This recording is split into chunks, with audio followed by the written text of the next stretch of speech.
Hello, this is chapter 6, assessment for learning. And this is the class 340. My name is Nancy Gomez. Katie Struley. And I'm Deborah Windsor.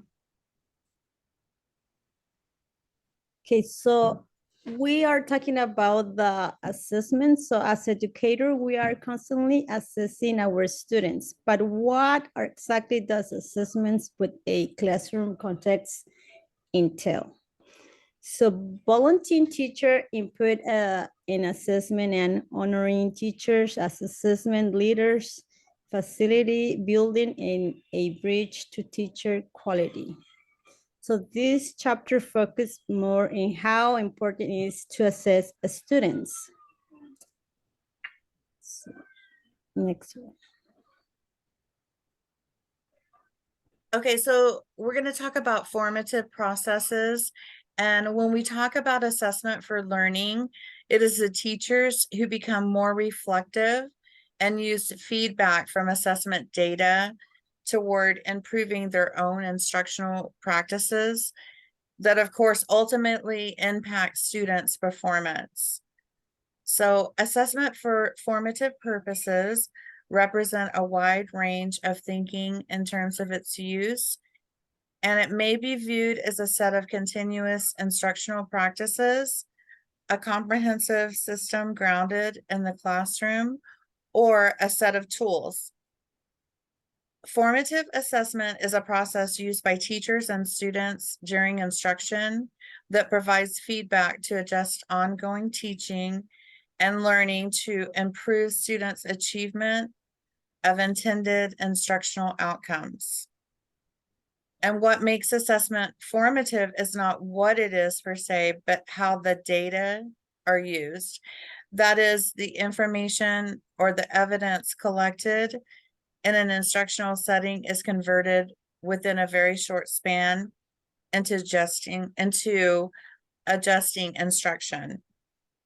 So keeping in mind that two pathways are encompassed to decision-making: formative processes, which are multi-step processes that are internal to classrooms, and common instructional products, which are formed by a consensus among groups of teachers across classrooms.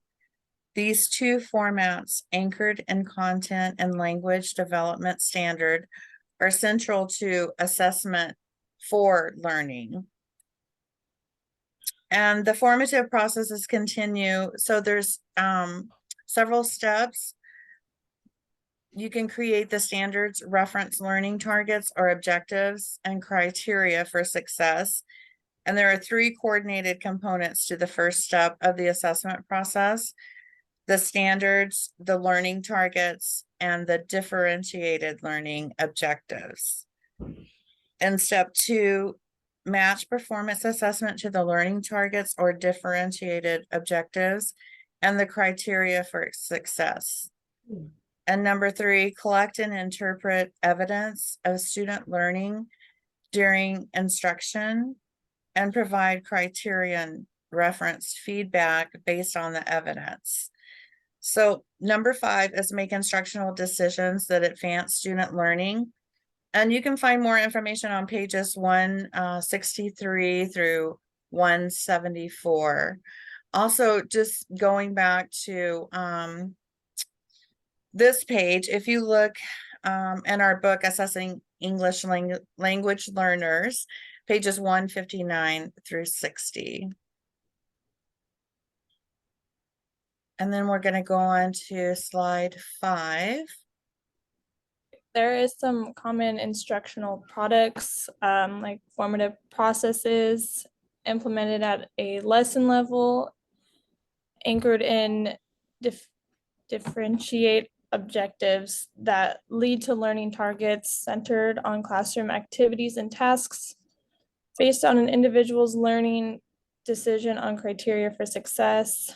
Common instructional products implemented at a unit level geared towards learning targets centered on cross-classroom projects and based on teachers' group decision on criteria for success generally expressed in rubrics.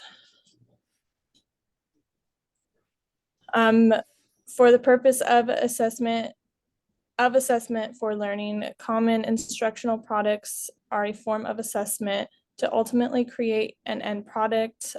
Both the product and its rubric or documentation form have been used, mutually agreed upon, or crafted by a group of teachers within the district, not by outside groups who have the support of school or administrative leaders. One of the tenets of common assessment is that teachers reach consensus.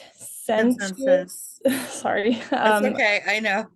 On the parameters of their is sustainable over time.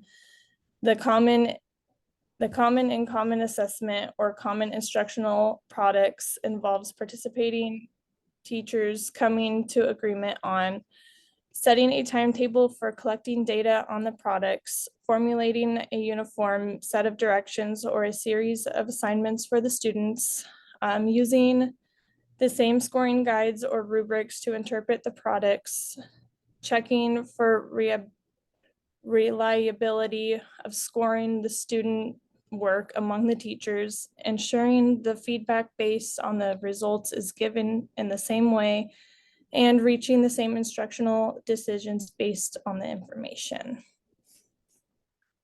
All right, and so that is the end of our presentation, and it looks like maybe Nancy, oh, she's back. Okay. We were Sorry, just, got we freeze. figured you lost connection, so we were Yeah. just wrapping up and telling everybody just thank you for joining us. Yes. And have a great day. And that's the end of the presentation. So thank you. Thanks, ladies, for joining me. And we will talk. Can you ask a question or? We Well, don't need- that's gonna go okay. later. Yeah. Okay, bye. Okay. Thank you. Thank All right. you. Bye. Bye-bye.